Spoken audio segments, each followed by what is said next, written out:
நமஸ்காரம். உங்கள் அன்பிற்கும் அபிமானத்திற்கும் ஒரு வித்யாபுத்திர பிஆ ராஜா குளத்திலிருந்து பேசுகிறேன். ஸ்ரீமாத்திரை நமக. இது என்னுடைய 556வது வீடியோ. இது எப்பயுமே அடுத்த நாள் என்ன பேசுறதுன்னு கொஞ்சம் திங்க் பண்ணுவேன். அந்த மாதிரி இருக்கும்போது நேற்று ராத்திரி ஒரு ஃபோன் கால் வந்தது எனக்கு. சஞ்சய் பையன் பல்லாவரத்தில் இருக்கான், 25 வயசு, பேச்சுலர் பாய், எம்பிஏ படிச்சுட்டுருக்கான். அவங்ககிட்ட ஃபோன் வந்தது. அவன் ஆச்சரியப்படுறான். என்ன சொல்கிறான்னா, நேற்று நான் பேசின சப்ஜெக்ட்லாம் அவன் வாழ்க்கையோட ரிலேட்டட்னா எப்படிடா ஒரு 30 வருஷத்துக்கு முன்னாடி என் டேப்பையில் ஒர்க் பண்ணும்போது ஆரம்பகாரன் ஒருவர் இந்த பாடத்தோட்டத்துலேருந்து அவாத்தில் அவள் மாப்பிள்ளை பொண்ணு எல்லாமே மேல்மருவத்தூர் பக்தர்கள் அவள்லாம். ஸோ அவள் அம்மன் ஜோதியோட ஒரு புக்கு போட்டிருந்தான். அப்போ என்னை ஒரு ஆர்டிக்கல் எழுதி தர சொன்னான், நீங்கள் எழுதி கொடுங்க சார் இதானே. அவள் பங்காரடிகளோட பிரதம சிஷ்யா. அவள் பொண்ணு ரொம்ப இது, அவள் மாப்பிள்ளையும் அது மாதிரி இருந்தார். அப்போ ஆஃபீஸுக்கு போது பங்காரடிகளை பற்றி ஒரு ஆர்டிக்கல் எழுதினேன். ஒரு 2 to 3 பேஜஸ் சொன்னால் வந்தது. அது அந்த அந்த அட்டப்படத்தில் அடிகளார் வேப்பலையை வச்சுட்டு இருக்கா மாதிரி இருக்கும். அது இது ஒரு 30 வருஷத்துக்கு முன்னாடி நடந்ததுன்னு நினைக்கிறேன். 25-30 வருஷத்துக்கு இருக்கும் அப்ராக்சிமேட்டாக சொல்கிறது. 28 வருஷம் இருக்கலாம். ஸோ அந்த ஆர்டிக்கல் இருந்தது. அதில் நான் எழுதினேன். அதாவது என்னென்ன, அதாவது ஆதிபராசக்தியானவள் பரா ஆதின்னு சேர்த்துக்கிறது கூட இந்த பரான்ற தேவதை நம்பர் 1 தேவதை தான் பரான நம்பர் 1 அப்படின்னு அர்த்தம். அவள் தோன்றும் போது 2 கைகளோடு தான் தோன்றினால் வருது. நம்ம சாஸ்திரங்களே அதான் சொல்கிறது, நல்லா புரிஞ்சுக்கணும். அகெயின் ரிப்பீட், இந்த பரான்ற தேவத்தை உலகில் உதிக்கும் போது 2 கையோடு தான் வந்தா. அப்போ தான் லலிதா பரமேஸ்வரி திரும்பி சொல்லிக்கிறாரு. ஆனால் அவன் எப்படி வந்தாங்க, ஒரு கையில் செந்தாமரை மலர், ஒரு கையில் தேன் நிரம்பிய பாத்திரம், அழிப்பூர்ண அப்படின்னு வருது. அழிப்பூர்ண தேன் நிரம்பிய பாத்திரம். அது இது ரத்தோத்பலம் பெப்பது, சிகப்பு கலர் தாமரைப்பூ வச்சுருக்க. இப்படியா இருக்கும்போது மருவத்தூர் அடிகளார் சிலையை பண்ண கொடுக்குறாரு என்பது. ஆனால் அங்கே இது மட்டும் இது நானோட அபயம் கிடையாது. சின்முத்திரை இடது கையில் தான் சின்முத்திரை காமிக்கிறது. நார்மலாக வலது கையில் தான் சின்முத்திரை காமிக்கும். அங்கே அம்பாள் சக்தி பிரதானம் இடது கை காமிக்கிறாள். தப்பு, நத்திங் ராங் தட்டு. இப்படி இருக்கும். எப்பயுமே அடிக்கலார் அந்த காலத்திலலாம் உட்காந்துட்டு இருக்கும்போதெல்லாம் பிளாக் அண்ட் ஒயிட் ஃபோட்டோவில் போது இப்படி தான் வச்சுட்டுப்பார், கையை சின்முத்திரையோடு தான் வச்சுட்டுப்பார். பார்க்கலாம் நீங்கள். நம்ம ஒருத்தரை பற்றி நம்ம தாட்ஸு, நம்ம குரங்கு மனம் நமக்கு என்னென்னோ திங்க் பண்ணுறது. அவளுக்கு என்ன தெரியும் ஏமாத்திரா அப்படிலாம் சொல்கிறப்ப அவர் பெரிய மகான். அது நோ டவுட் ஆன் தட். ஏன்னா அந்த பரான்ற தேவத்தை யார் அவருக்கு யாராவது உபதேசம் பண்ணிருக்கணும் இல்லையா. அவர் தபஸ்வி. அந்த மாதிரி பண்ணும்போது அவருக்கு இதெல்லாம் இருக்குது, ஆச்சாரிய விஷயம்லாம் இருக்குது. அவருக்கு தோப்போ மீனாட்சி சுந்தரம் பிள்ளைன்றவர், அந்த காலத்து பெரிய ஸ்ரீவித்யா உபாசகர். அவர் பண்ணி வச்சுருக்கார் அடிகளாருக்கு. ஒரு 20-25 கலச ஸ்தாபனம்லாம் பண்ணி ஒரு நாள் முழுக்க அது வேதபாராயணம் நடந்து அந்த எர்லி மார்னிங்லேயோ நடந்திருக்கு பூர்ணாபிஷேகம் அவருக்கு. இதெல்லாம் எந்த பையன் சொன்னால் எனக்கு, நான் எழுதின ஆர்டிக்கல் அதெல்லாம் இல்லை. நான் எழுதி ஒன்று ஆதிபரான்ற தேவத்தை 2 கையோடு வந்தா. ஸோ அந்த 2 கையோடு அமைஞ்சிருக்காதுங்க. அது ஒரு கையில் தாமரைப்பூ வச்சுருக்கா, இன்னொரு கையில் செண்முத்திரையாக இருக்குது. ஆனால் அவள் தேன் நிரம்பு. இப்போ இந்த பையன் சொல்கிறான், இவன் சும்மா இல்லை, அந்த பையன் கொஞ்சம் நல்லா பேசக்கூடிய பையன். ஸோ அவள் தாத்தா பேர் வெங்கட்ராமையர், பாட்டி பேர் வனஜா. அவள்லாம் மேல்மருத்து ஃபாலோவர்ஸ், பிராமணா. பட் நிறைய பேர் ஒன்றும் பிராமின்ஸ். ஈவன் எங்கள் கம்பெனியோட சேர்மனுடைய டாக்டர்ஸ் ஸ்ரீமதி மல்லிகா ஸ்ரீனிவாசன், அங்கே ஜெயஸ்ரீ வெங்கட்ராம, அவள்லாம் அங்கே போய் ஹோமெல்லாம் பண்ணியிருக்கா மேல்மருவத்தூர்லேயே. அதனால் நம்ம மற்றவங்களை பற்றி கேட்ச் பண்ணுறதுக்கு நமக்கு யோகியதே கிடையாது. நான் அதை சொல்கிறேன்னே. இதில் மேல்மருவத்தூர் சொல்லும்போது ஏதோ ஒரு சக்தி இருக்குது அந்த இடத்துல. எங்கள் ஆஃபீஸில் நாராயணவரை பார்த்து உட்காந்துருப்பார். அவர் அடிக்கடி மேல்மருவத்தூர் இல்லைன்னா சாமி எப்படி சொல்லுங்க, கோடிக்கணக்கில் ஜனங்கள் வராளேன்னு. ஆகர்ஷண சக்தி இருக்குது அந்த இடத்துல.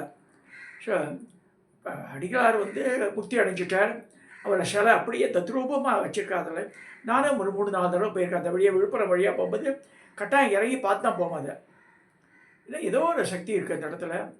நம்ம வந்து சாஸ்திரங்கள் என்ன சொல்கிறதுனா, அந்த மாதிரி ட்ராவல் பண்ணும்போது அந்த மாதிரி ஆலயம் வந்தால் இறங்கி பார்த்து தான் போகணுன்னு இருக்குது.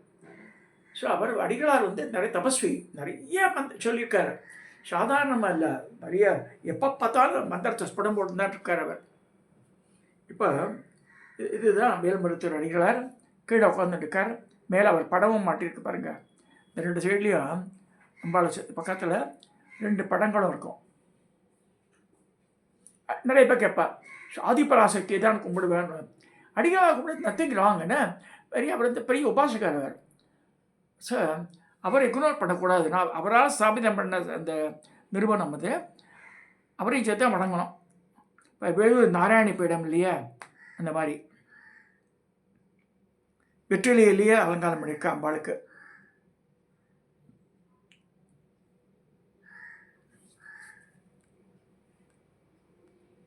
இப்போ இந்த பையன் எனக்கு ஃபோட்டோலாம் அமிச்சான், பழைய அந்த காலத்து ஃபோட்டோஸ் எல்லாம். இந்த அம்பாள் எப்போ பிரதிஷ்டா ஆகிட்டுன்னா 25/11/1977 பிரதிஷ்டா ஆகிருக்கு.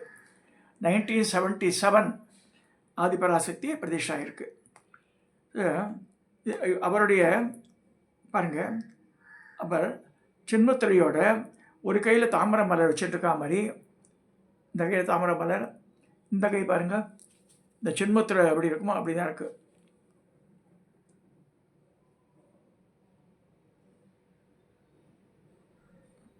அந்த காலத்து பிளாக் அண்ட் ஒயிட் ஃபோட்டோ அது.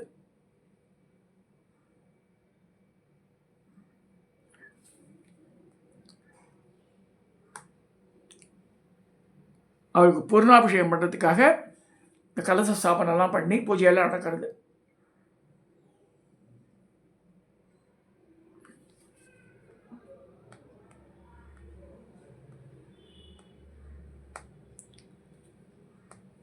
இவர் தான் மீனாட்சி சுந்தரம், பெரிய சிபித்தி ஆபாசகர். இந்த தாடி வச்சுட்டுருக்கார் பாருங்கள், அவர் தான்.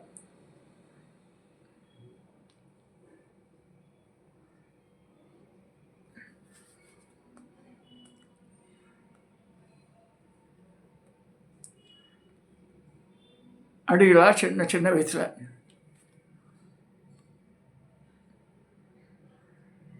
வேப்பிலையோடு தான் காட்சி தர்றார் அவர்.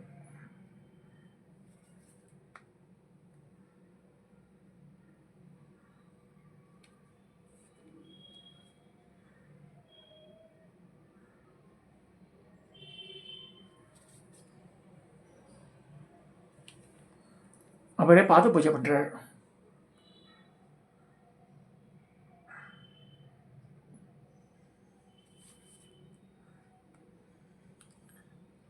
ஆச்சாரிய அபிஷேகம் நடக்கிறது.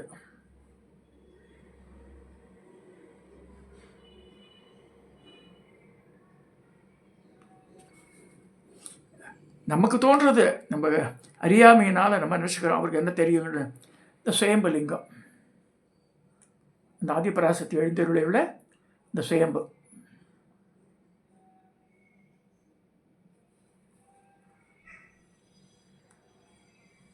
இப்போ ஆதிபராசக்தியோட ரூபத்தை பார்க்கலாம், எப்படி இருக்கா பாருங்க. நம்ம எந்த விதமான அலங்காரம் இல்லாமல் அந்த காலத்தில் எடுத்த ஃபோட்டோ.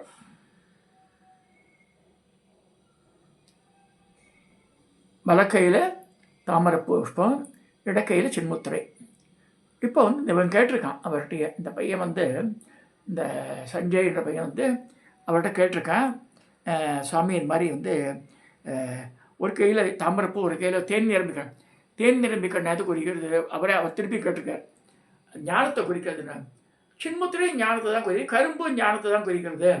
ஸோ ஆகையினால எது இருந்தாலும் நானே அப்படி தான் ஆசைப்பட்டேன்னு இருக்கார் அவர். இந்த சிலையை படிக்கும்போது அந்த இடக்கையில் தேன் நிரம்பிய கண்ணை வைக்கணும் தான் ஆசைப்பட்டது. ஆனால் வந்து இப்போ சிற்பி இப்படி பண்ணிட்டான். ஸோ ஆக்சிடென்ட்ஸ் ஆக்சுவல் அம்பாள் வந்து இப்படி தான் வரணும்னு விருப்பப்படும் போது அதை மாற்றத்துக்கு நமக்கு ஒன்றும் கிடையாது அப்படின்னு சொல்லியிருக்காரு. அப்போ கரிக்கோலம் போகிறது அம்பாள் சொல்லுவான். இந்த சிலையை எடுத்துகிட்டு எல்லா ஊருக்கு எடுத்தும் போகிறேன். காஞ்சிபுரத்தில் வந்து வர அம்பாள். காஞ்சிபுரம் இப்போ பரமாச்சாரியார் வந்து அந்த பீரியடில் இவாசின் தேனம்பாக்கம்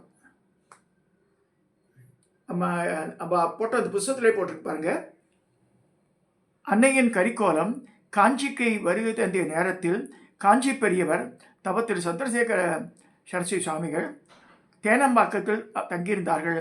எனவே அன்பர்கள் சிலர் சுவாமிகளை தரிசிக்கவும் கரிக்கோல விழாவுக்கு நல்லாசி பெறவும் விரும்பினார்கள். காஞ்சி பயணத்தை முடித்துக்கொண்டு தேனம்பாக்கத்துக்கு சென்றனர். மருவத்தூரிலிருந்து அன்னை ஆதிபராசக்தியின் விக்கிரகத்தோடு கரிக்கோலம் வந்திருக்கிறோம், பெரியவா தரிசனம் செய்ய வேண்டும் என்று பெரியவர்களும் சொல்லுங்கள் அணுக்க தொண்டர்கிட்ட சொல்கிறார். இவ அப்படியே உள்ளிருந்த பெரியவர் ஒரு அர்ச்சனை தட்டை எடுத்து கொடுத்து அணுக்க தொண்டர்கள் அர்ச்சனை செய்து அனுப்புமாறு சொல்லிவிட்டு நிஷ்டையில் ஆழ்ந்து விட்டார். தொண்டர்கள் அவர் பண்ணவே இல்லை, காஞ்சி பெரிய பண்ணல அர்ச்சனையை. தொண்டர்கள்ட்ட சொல்லி ஒரு அர்ச்சனை தட்டை பண்ணிவிடுங்கன்றார். அப்புறம் என்ன ஆகுது, வெளியே வந்த அணுக்க தொண்டர் பெரியவர் நிஷ்டையில் அமர்ந்து விட்டார், இப்பொழுது பார்க்க முடியாது என்று சொல்லி பெரியவர் அந்த அர்ச்சனை தட்டை கொடுத்து நீங்களே அர்ச்சனை செய்து கொள்ள இவார்டு கொடுத்துட்டார் மருவத்தூர் அடியார்கிட்ட. ஸோ அந்த அணுக்க தொண்டரின் அலட்சியம் சிலருக்கு வருத்தத்தை கொடுத்தது. அன்னை ஆதிபராசக்தியின் கரிக்கோலத்திற்கு சங்கர மடத்தில் அதுவும் பெரியவரே மௌனத்தவம் புரியும் இடத்தில் இப்படி ஒரு மரியாதை குறைவான்னு வருந்தினர். சரி, பயணத்தை மேற்கொண்டு தொடருவோம், இங்கேயே நீண்ட நேரம் ஆகிவிட்டால் போய் சேர முடியாதே, நம்ம ரொம்ப லேட்டாக ஆகிடும், திட்டப்படி பயணம் செல்ல முடியாது, ஆகவே புறப்பட்டு விடுவோம் என்றனர். சிலர் வந்து விட்டால் பெரியவா நிஷ்டை முடிஞ்ச பிறகு அவரை தரிசனம் செய்துட்டு போகலாம்னு சொன்னார். பெரியவர் நிஷ்டை முடிய அதெல்லாம் சொல்ல முடியாது, எவ்வளோ நேரம் வேணால் ஆகும்னு சொல்லிட்டா அவள். ஸோ தேனம்பாக்கத்தில் பெரியவா குடிலுக்கு அருகே கோவில் ஒன்று உண்டு அல்லவா, அந்த கோவிலுக்குள்ளே நுழைந்தார் அடிகளார். பக்கத்தில் இருந்தவர்கள் கற்பூரம் எடுத்து சொன்னார். வந்தவர்கள் அடுத்து ஆராதனை செய்தால் கற்பூர ஆராதனை பண்ணுறார் அவரை. ஸோ இங்கே இந்த பிரம்மபுரீஸ்வரருக்குன்னு நினைக்கிறேன். அடுத்த க்ஷணம் மருவத்தூர் அடிகளார் எல்லோரும் வாருங்கள், பெரியவா கூப்பிடுகான்னு யாராவது ஓடின்னு சொல்கிறான். நிஷ்டையே கலைய மாட்டா, சாயந்தரம் இல்லாமல் சொன்னவா இப்போ பெரியவா அவங்கள கூப்பிட்றான்னு சொல்கிறான். இவாள்லாம் எல்லாரும் போகிறா. ஸோ உடனே செவ்வாடை தொண்டர்கள் பலரும் பெரியவரை தரிசிக்க ஓடி வந்தனர். அந்த குடிலின் முகப்பில் கிணறு ஒன்று உண்டு அல்லவா, அங்கே நின்று கொண்டனர். பெரியவர் மெல்ல மெல்ல தவழ்ந்தவாறு வெளியே வந்தார். தொண்டருக்கு ஆட்சி கூறிவிட்டு அப்படியே நோக்கினார். அங்கே அன்னையின் விக்கிரகம் அடுத்து அடிகளாரை நோக்கினார். அடிகளாரும் பெரியவாரும் நோக்கினர். இருவரும் கண்களும் பேசிக்கொண்டனோ என்ன தெரியாது. ஒரே சமயத்தில் வணங்கி கொண்டு நின்றவாறே நீண்ட நேரம் கண்ணில் பரிமாறிக்கொள்ள அந்த நயன பாஷையுடன் அந்த இது முடிகிறது. ஸோ ஒருவர் காஞ்சி காமாட்சியின் முழுமையான அருளை பெற்றவர், இன்னொருத்தர் அன்னை ஆதிபராசக்தியின் அருளை பூர்ணமாக பெற்றவர். ஸோ இதில் நம்ம எப்படி என்ன எடுத்துக்கிறதுன்ற மாதிரி முடிக்கிறாங்க. ஸோ அங்கே இந்த விக்கிரகத்தை பார்த்துட்டு தொண்டர்களுக்கெல்லாம் ஆசி கூறி அனுப்பி எல்லோருக்கும் திருப்தி ஏற்பட்டது.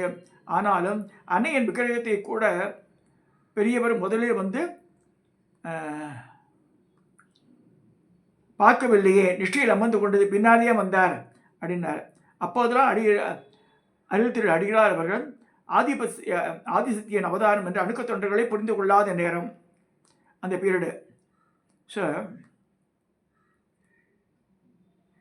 25/11/1977 அன்று கார்த்திகை மாதம் பௌர்ணமி அன்று அன்னையின் சிலை கருவறையில் நிறுவப்பட்டது, அதை பிரதிஷ்டை செய்யப்பட்டது.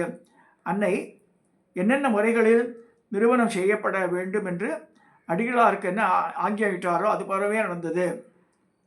அன்று விடியற் போது 3 மணி அளவில் அன்னையின் சிலை நிறுவப்பட்டது. முன்னாள் இரவு முதற்கொண்டே ஆலயம் விழா கோலம் பூண்டது. இப்பொழுதுள்ள இந்த இட வசதியும் எதுவுமே கிடையாது, சின்ன அறுவரை தான் அந்த காலத்தில். அளப்பரிய ஆற்றல் பெற்ற அன்னை மிக குறுகிய காலத்திலேயே கோவிலில் வளர்த்திருக்கலாம். ஆனாலும் அங்குலம் அங்குலமாக சிறுகவே வளர்ச்சிதான் மகனே வளர்ச்சிக்குத்தான் மகனே மகிமை பருதி உள்ளது என்று ஆதிபராசக்தி சொல்லுவாள். அந்த அவர் அடிகளார் சொல்லுவார். சரி, எவ்வளோ சொல்கிறேன்னா இந்த இதை வந்து நம்ம பரமாச்சாரியார்ட்ட அப்புறமா கேட்குறா எல்லாரும் அவள்லாம் போன பிறகு. அப்போ வந்து இந்த இதுக்குள்ளே மனுஷ புத்தி குரங்கு சொல்கிறேன்னு இப்போ அந்த படத்தை எடுத்து போய் கேட்குறா பரமாச்சாரியார்ட்ட. அது எப்படி அவரும் உட்காந்துருக்காரு, எனக்கு வித்தியாசம் ஒன்றும் தெரியலையேன்னு இருக்கார் பரமாச்சாரியார். அப்போ சொல்லிருக்கார், அவர் வந்து அம்பாளோட ஸ்தூல சரீரம், அதாவது உடம்பாக இருக்க பூமியில் அம்பாள் வந்து சூஷ்மம், சிவன் ஸ்தூலம். காமாட்சி அம்மனை பார்த்துருக்கியா, நேராக பார்க்க முடியாது. அங்கே வந்து நம்ம வந்து இதுதான் பார்க்குறோம், அந்த சூஷ்ம இது கண்ணுக்கு நமக்கு தெரியாது அப்படிலாம் சொல்லி அவளை சாட்டிஸ்ஃபை பண்ணி இது இப்படி தான் பண்ணேன். நிறைய பேர் எங்கள் காலத்தில் ஒரு மாமி ஒர்க் பண்ணியிருந்தா, பேர் டக்கு ஞாபகம் இல்லை, ஜவஹர்லால் இருக்கும்போது. அந்த அப்புறமா இங்கே இந்த கூட வந்தா அவள் ஆத்துக்கார் போயிட்டார். அப்போ வந்து ஆத்துக்கார் உடம்பு சரியில்லை இருந்தார், சின்ன பையன் குழந்தை. அப்போ பரமாச்சாரியிட்ட போய் பார்க்க போகிறார். பரமாச்சாரியே அழ ஆரம்பிச்சிட்டார் அந்த லேடியை பார்த்து. பிராமண மாது மாதிரி வாழ்க்கை ரொம்ப கஷ்டப்படுற மாதிரி மனுஷி, உனக்கு சரியான குறியாருன்னு மேல்மருவத்தூர் அடிகளார் தான் சொல்லி பரமாச்சாரியார் அந்த மாமியை மேல்மருவத்துக்கு அனுப்பிச்சா. அந்த மாமி வந்து அடிகளார் காலில் போய் விழுந்து மாதிரி பரமாச்சாரியார் அனுப்பிச்சார், என்ன காப்பாற்றணும், நீங்கள் கவலைப்படாத, உன் குழந்தை ஒன்று இங்கே சரின்னு சொல்லி அவள் அந்த ஸ்கூலில் காலேஜெல்லாம் படித்த பையன் பெரிய லெவலுக்கு வந்தான். ஸோ இது அந்த மாமி மூலமாக எனக்கு தெரியும். இதெல்லாம் எதுக்கு சொல்கிறேன்னா, நம்ம வந்து இது மாதிரி இது சரியில்லை நம்ம டிசைட் பண்ணவே கூடாது. அதாவது 1008 இது என்ன சொல்கிறது, இந்த கிரிட்டிசிசம் இதெல்லாம் வரும். ஆனாலும் மகான்களை பற்றி பட பாவங்கள் சேர்த்துடும் நம்மளை. ஸோ அதனால் வந்து இந்த மேல்மருவத்தூர்ன்ற அந்த பீடம் வந்து ரொம்ப உயர்வான பீடம், ஆதிபராசக்தியின் பீடம். அது உங்களுக்கு இது அது வந்து தூஷணம் பண்ணாதவங்க யாரும். அடிகளாருடைய இது வந்து அங்கே சக்தி அங்கே இருக்குது, கட்டாயம் இருக்குது. அடிகளார் முத்தி அடைஞ்சால் கூட அவர் வந்து ஆன்மசக்தி அங்கே வச்சுருக்கார். அவர் அந்த வழியாக போகும்போது பார்த்துருப்பாங்க, அனுக்கிரகம் கிடைக்கும் எல்லாருக்கும். நம்ம வந்து இது அந்தணர் இல்லாத வழிபடுற கோவில் அப்படிலாம் நம்ம we cannot decide. ஏன்னா எனக்கு தெரிஞ்ச பல அந்தணர்கள் அங்கே வந்து சிஷ்ய அளவே இருக்கா, எனக்கு மங்காரடிகளாக இருக்குது. இன்னி வரைக்கும் அது கண்டினியூ பண்ணியும் இருக்கா. ஸோ அதனால் வந்து நம்ம எதையுமே தூஷணம் பண்ணக்கூடாது. ஸோ பெரிய பவர்ஃபுல் இடம் இல்லைன்னா கொடான கொடி உலகம் முழுக்க அந்த கட்டுரை விஷயம் தர சாதாரண மனுஷாலாம் வச்சுக்க முடியாது அந்த மாதிரி. ஸோ ஆதிபராசக்தியை தொழுவோம், அவளுடைய பெருமான்னு சொல்லி இந்த வீடியோவை நான் நிறைவு செய்கிறேன். ப்ளீஸ் சப்ஸ்கிரைப் பண்ணுங்க, ஷேர் பண்ணுங்க, லைக் பண்ணுங்க.